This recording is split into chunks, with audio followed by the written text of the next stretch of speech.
So let's just talk a little bit about housing and particularly housing instability and affordable housing. I know this is a big challenge for a lot of Camden families. Families here are often transient because of housing costs. Is there something you can do as a city council person to address housing costs in the city?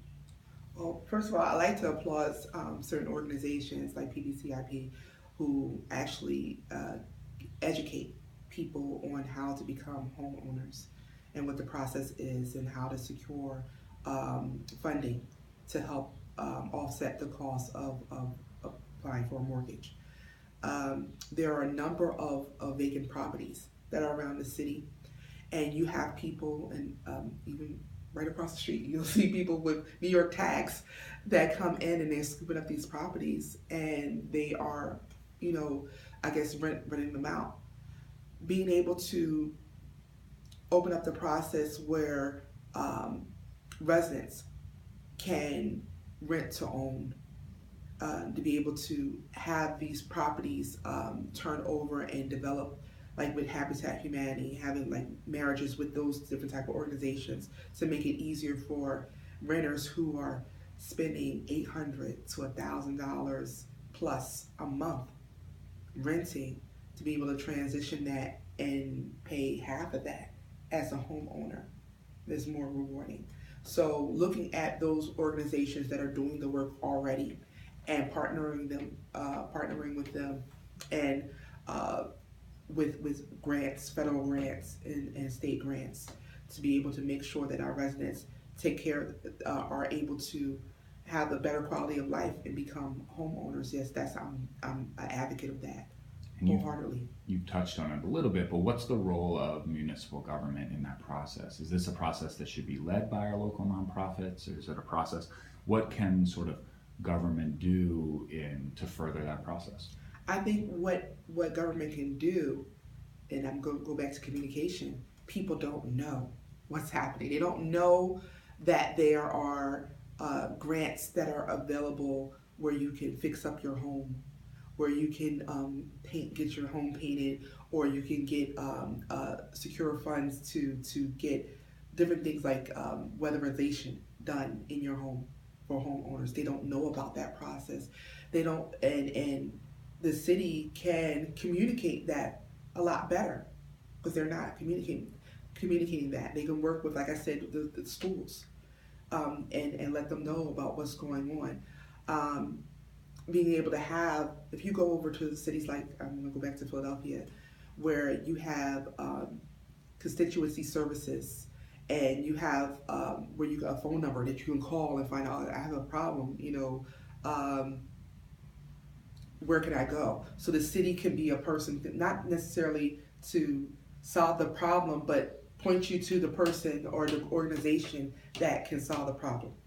Yeah, and certainly reform around like a 311 number is something council could do. Another thing I know you hear a lot and I hear is that as the city's developing, there are fears of gentrification, and there's sort of some specific policies that folks talk about to try to deal with the increases in rent that are possible when there's development in cities, and certainly around the country. We've seen this a little bit more than in Camden so far, but what do you think about rent stabilization programs, or even property value stabilization programs, where if it were to happen that you owned a house near Cooper Hospital or other areas that may see dramatic increases in short period of time, you would get either a tax break or a hold on your rent to help you stay in the city?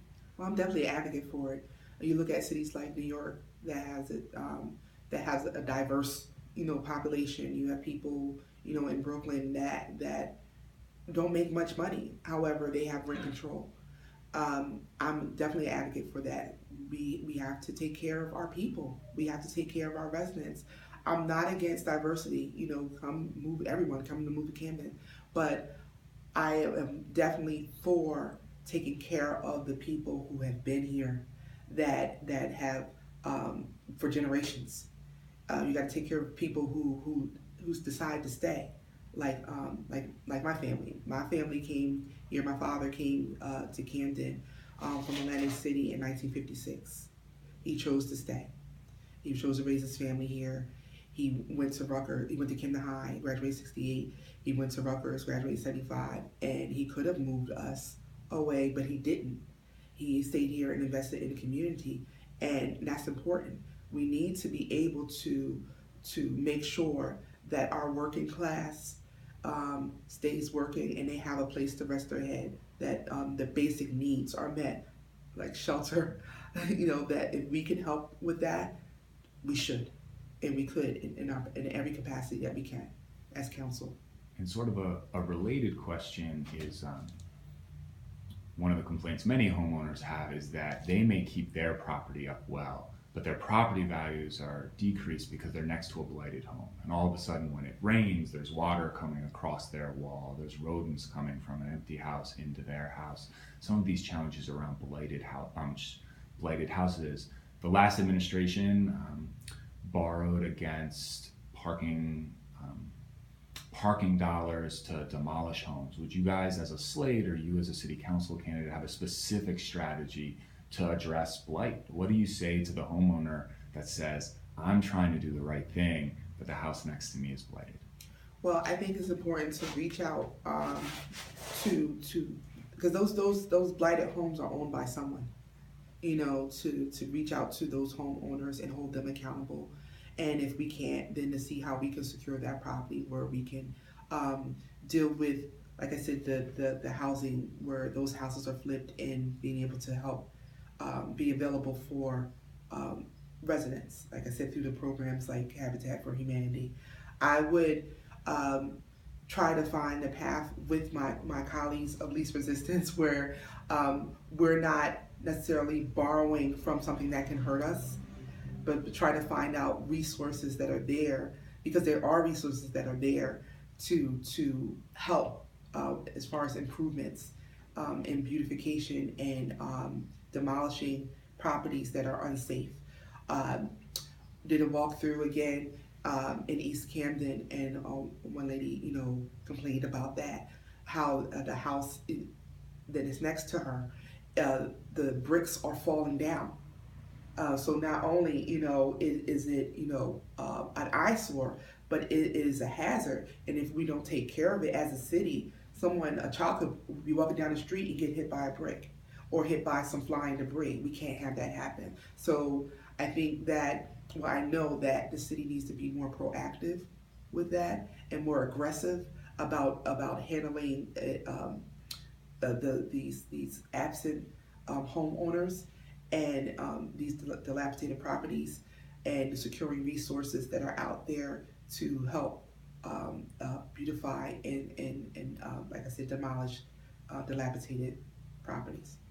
All right. So a lot of this comes down to dollars. And so let's talk dollars and cents for a minute.